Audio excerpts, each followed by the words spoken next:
Hello students, 11वीं के रसायन विज्ञान में हम लोग 12वां चैप्टर पढ़ रहे हैं, कार्बनिक रसायन, कुछ आधारभूत सिद्धांत तथा तकनीकें। और इस चैप्टर में आज लेक्चर नंबर 2 है। आज की इस वीडियो में हम लोग पढ़ेंगे कि कार्बनिक यौगिकों को किन किन सूत्रों द्वारा निरूपित किया जाता है। तो ये देखो सारे सूत्र हैं, आणविक सूत्र, संरचना सूत्र, संघनित संरचना सूत्र, ग्राफिक सूत्र, आबंध रेखा सूत्र। इन सारे सूत्रों को एक एक करके क्रमशः हम पढ़ेंगे। तो चलो आ जाओ, शुरू करते हैं आज की वीडियो।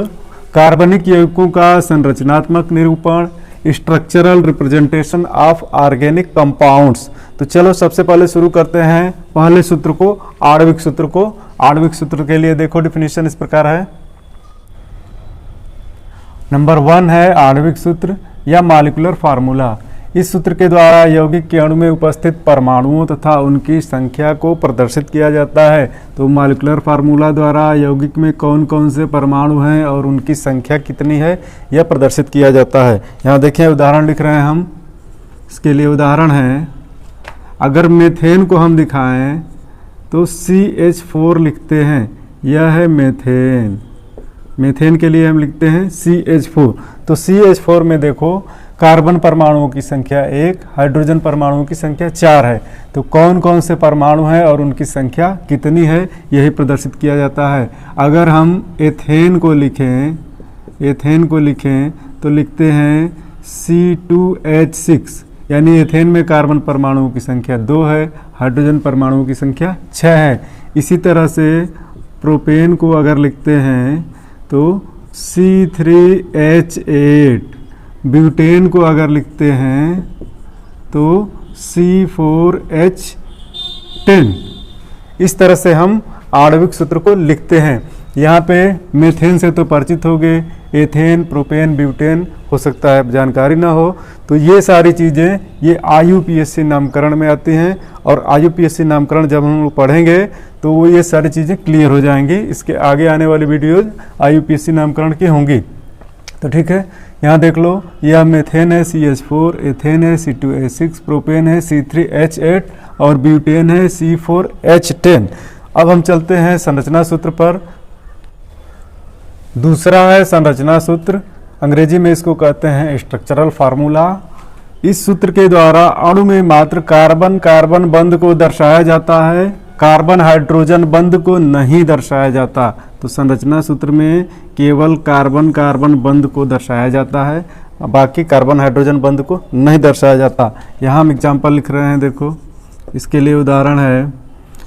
अगर हम एथेन का संरचना सूत्र लिखें, मीथेन का तो संरचना सूत्र नहीं लिख सकते क्योंकि इसमें केवल एक ही कार्बन है और कार्बन कार्बन बॉन्ड को दिखा नहीं सकते। तो मीथेन के लिए संरचना सूत्र वही है जो आणविक सूत्र है। एथेन के लिए संरचना सूत्र लिखते हैं तो यहाँ देखो CH3 बॉन्ड CH3, यह बॉन्ड कार्बन परमाणुओं के मध्य है, यानी कार्बन कार्बन बॉन्ड दिखाया जा रहा है, कार्बन हाइड्रोजन बॉन्ड नहीं दिखाया जा रहा है। तो यह है एथेन। अगर प्रोपेन को दर्शाना हुआ संरचना सूत्र के द्वारा तो हम दर्शाएंगे इस तरह से। प्रोपेन के लिए लिखेंगे CH3 CH2 CH3। काउंट करो, प्रोपेन में 3 कार्बन है, 1 2 3, और 8 हाइड्रोजन है, 3 2 5 3 8। ठीक है। इसी तरह से अगर ब्यूटेन को दर्शाना हो तो हम दिखाएंगे CH3 CH2 CH2 CH3। अगर कार्बन कार्बन डबल बॉन्ड है या ट्रिपल बॉन्ड है तो उसको भी इस तरह दिखाएंगे। देखें यहाँ हम लिख रहे हैं ब्यूटीन, 4 कार्बन का एल्किन लिख रहे हैं, देखो CH3 CH double bond CH CH3। ठीक है। तो यह हो गया 4 कार्बन का एल्कीन, और इसको कहते हैं ब्यूटीन। यहाँ कार्बन कार्बन डबल बॉन्ड दिखाया गया है, कार्बन कार्बन सिंगल बॉन्ड भी दर्शाया गया है। चलो अब चलते हैं तीसरे सूत्र, संघनित संरचना सूत्र पर। तीसरा है संघनित संरचना सूत्र या कंडेंस्ड स्ट्रक्चरल फार्मूला। इस सूत्र में कार्बन कार्बन एकल बंध तथा कार्बन हाइड्रोजन बंधों को नहीं दर्शाया जाता है, लेकिन कार्बन कार्बन द्विबंध तथा कार्बन कार्बन त्रिबंध को दर्शाया जाता है। एग्जाम्पल लिख रहा हूं, देखो इस सूत्र में कार्बन कार्बन एकल बंध और कार्बन हाइड्रोजन बंधों को नहीं दर्शाया जाएगा। एथेन के लिए लिख रहा हूँ संघनित संरचना सूत्र, और एथेन के लिए संघनित संरचना सूत्र होगा CH3CH3। यहाँ कार्बन कार्बन बॉन्ड भी नहीं दर्शाए गए, कार्बन हाइड्रोजन बॉन्ड भी नहीं दर्शाए गए। यह है एथेन। अगर हम प्रोपेन को दर्शाएं तो इसके लिए लिखेंगे CH3CH2CH3, यह है प्रोपेन। और यदि हम ब्यूटेन को दर्शाएं तो इसी तरह से, ब्यूटीन को यहाँ दिखा रहे हैं, ब्यूटीन को कैसे दर्शाएंगे, देखो CH3CH डबल बॉन्ड CH3 तो यहाँ पे कार्बन कार्बन डबल बॉन्ड दिखाया गया, यह है ब्यूटीन। इसी तरह से अगर हम एक त्रिबंध को दिखाएं तो यहाँ देखो कैसे दिखाएंगे, CH और इसको कहते हैं एसिटिलीन। ठीक है, तो संघनित संरचना सूत्र में क्या हम दिखाते हैं, द्विबंधों को और त्रिबंधों को दर्शाते हैं, एकल बंधों को नहीं दर्शाते हैं।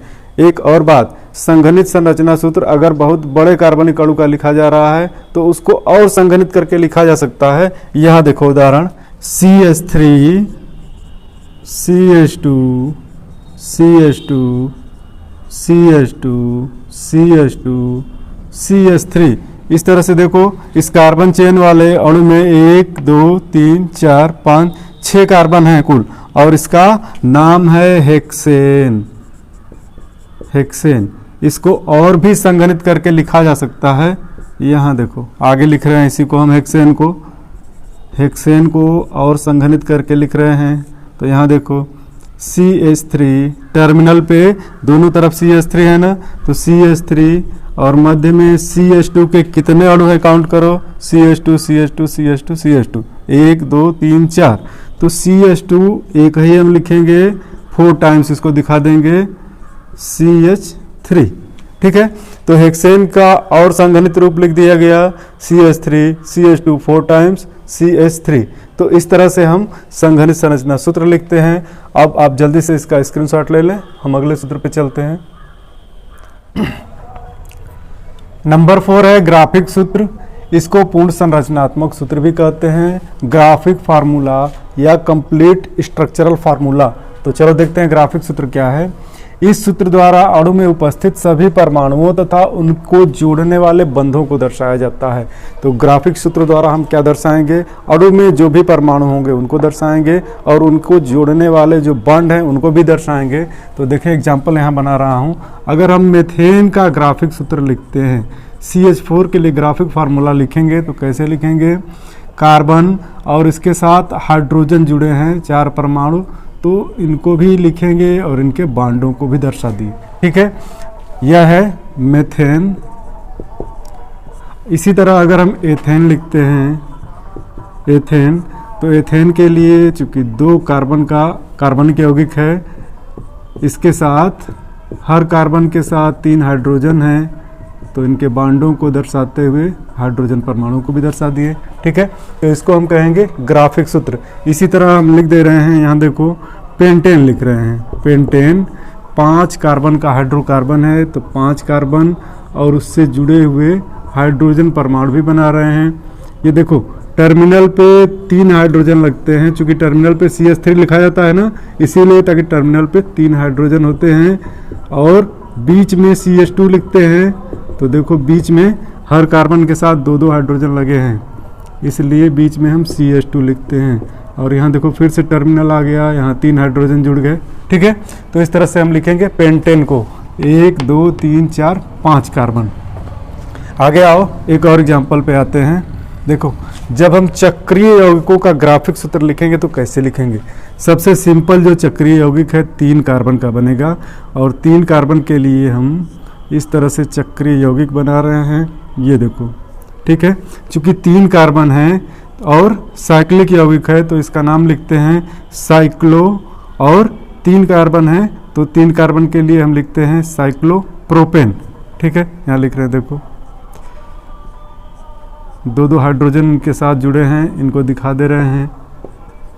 साइक्लोप्रोपेन में यह है साइक्लोप्रोपेन, साइक्लोप्रोपेन, और साइक्लोप्रोपेन में प्रत्येक कार्बन के साथ दो दो हाइड्रोजन परमाणु जुड़े हुए हैं इस तरह से। इसी तरह से अगर हम ग्राफिक फार्मूला में बेंजीन को दिखाएं तो किस तरह से दिखाएंगे। बेंजीन को यहाँ देखो, प्रत्येक कार्बन के साथ 6 कार्बन होते हैं, हर कार्बन के साथ एक हाइड्रोजन परमाणु जुड़ा होता है। 6 कार्बन हो गए, प्रत्येक कार्बन के साथ एक एक हाइड्रोजन परमाणु दिखा दे रहे हैं। ये हो गए हाइड्रोजन परमाणु, और एकांतर क्रम में डबल बॉन्ड होते हैं, तो ये डबल बॉन्ड हो गए। और ये है बेंजीन के लिए ग्राफिक सूत्र, ये हो गया बेंजीन का। ठीक है, तो ग्राफिक सूत्र समझ में आ गया। अब हम चलते हैं आबंध रेखा सूत्र, ये लास्ट है, 5वां और लास्ट सूत्र है आबंध रेखा सूत्र, बॉन्ड लाइन फार्मूला। इस सूत्र में कार्बन तथा हाइड्रोजन परमाणुओं को नहीं लिखा जाता है। कार्बन कार्बन बंधों को टेढ़ी मेढ़ी, जिनको जिग जैग रेखाएं कहते हैं, तो टेढ़ी मेढ़ी या जिग जैग रेखाओं द्वारा दर्शाया जाता है। यदि अणु में ऑक्सीजन, नाइट्रोजन, हैलोजन आदि परमाणु उपस्थित हैं तो उनको प्रतीकों द्वारा दर्शाया जाता है। तो आबंध रेखा सूत्र में हम कार्बन हाइड्रोजन बंधों को भी नहीं दर्शाएंगे। ठीक है, यदि कोई अणु अलग से उपस्थित हैं, जैसे ऑक्सीजन हुआ, नाइट्रोजन हुआ, हैलोजन परमाणु हुए, सल्फर हुए, तो इनको हम विशेष रूप से दिखाएंगे। ठीक है, चलो उदाहरण देखते हैं। अगर इस तरह से जिग जैग लाइन बनी हुई है तो इसको हम क्या पढ़ेंगे। देखो पहले इसमें कितने कार्नर हैं, 1 2 3 4, 4 कार्नर हैं, इसका मतलब 4 कार्बन परमाणु भी हैं, क्योंकि प्रत्येक कार्नर पर एक कार्बन परमाणु पढ़ेंगे। ठीक है, और उस कार्बन परमाणु के साथ आवश्यक हाइड्रोजन परमाणु भी जुड़े होंगे। तो यह 4 कार्बन वाला हाइड्रोकार्बन है और इसका नाम होता है ब्यूटेन। इसका नाम होता है ब्यूटेन, 4 कार्बन का हाइड्रोकार्बन है। अब मान लो कि 6 कार्बन का हाइड्रोकार्बन हम इस तरह से दिखाएंगे। ठीक है, देखो गिनो, 1 2 3 4 5 6, 6 कार्बन वाला हाइड्रोकार्बन होगा और इसका नाम होगा हेक्सेन। हेक्सेन। अब अगर चक्रीय यौगिक हम बनाते हैं आबंध रेखा सूत्र द्वारा तो कैसे बनाएंगे। यहाँ देखो एक चक्रीय यौगिक लिख रहे हैं, और चक्रीय यौगिक में हम साइक्लोप्रोपेन को ही लिखते हैं। देखो साइक्लोप्रोपेन को इस तरह से चक्रीय रूप में दर्शाएंगे। यह है साइक्लोप्रोपेन। प्रत्येक कार्बन के साथ, प्रत्येक कार्बन के साथ एक एक कार्बन परमाणु जुड़ा है और कार्बन के साथ आवश्यक हाइड्रोजन परमाणु, तो यह हुआ साइक्लोप्रोपेन। ठीक है, साइक्लोप्रोपेन। इसी तरह से अगर बेंजीन को आबंध रेखा सूत्र द्वारा लिखना होता है तो हम इस तरह से बनाते हैं। यह तो बहुत कॉमन सा है, बेंजीन को आबंध रेखा सूत्र द्वारा इस तरह से दर्शाते हैं। ठीक है, चलो अब आते हैं, यदि अणु में ऑक्सीजन, नाइट्रोजन, हैलोजन आदि परमाणु उपस्थित हैं तो उनको प्रतीकों द्वारा लिखा जाता है, दर्शाया जाता है। मान लो कि इस तरह से दर्शाया हुआ है, ये जिग जैग लाइन है और एक हैलोजन परमाणु Cl दर्शाया हुआ है, तो इसको क्या पढ़ेंगे। देखो 1 2 3 4 5 6, 6 कार्बन का हाइड्रोकार्बन है, यानी कि यह है हेक्सेन, और 2 नंबर से क्लोरीन परमाणु जुड़ा है, तो इसको पढ़ेंगे 2 क्लोरो हेक्सेन। हेक्सेन। ठीक है, तो इस तरह से हम बनाते हैं आबंध रेखा सूत्र को, और मुझे उम्मीद है कि यह टॉपिक आप लोगों को समझ में आई होगी ठीक ढंग से। तो मिलते हैं नेक्स्ट वीडियो में। Thank you.